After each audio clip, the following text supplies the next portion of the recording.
Hi friends, day 4 మాకు కోదండరామస్వామి దేవాలయంలో సేవ పడింది. మేము అక్కడైతే సేవ చేసుకున్నాము.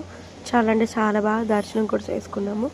అక్కడ మేము ఆంజనేయ స్వామి టెంపుల్లో కూడా సేవ చేసి అలా పూల దగ్గరికి వెళ్ళాము. అక్కడ మనకు పూలు దండలుగా అల్లుతున్నప్పుడు మనం కట్ చేసి ఇవ్వాలి. అక్కడ కూడా సేవ చేసుకొని మేము మళ్ళీ దర్శనానికి అయితే వెళ్ళాము. చాలా అంటే చాలా బాగా దర్శనం జరిగింది. అలా 6 to 2 వరకు సేవ చేసి మళ్ళీ మేము రూమ్కి అయితే వెళ్ళి తిరుపతికి అయితే బయలుదేరిపోయాము. తిరుపతికి అయితే బయలుదేరిపోయాము.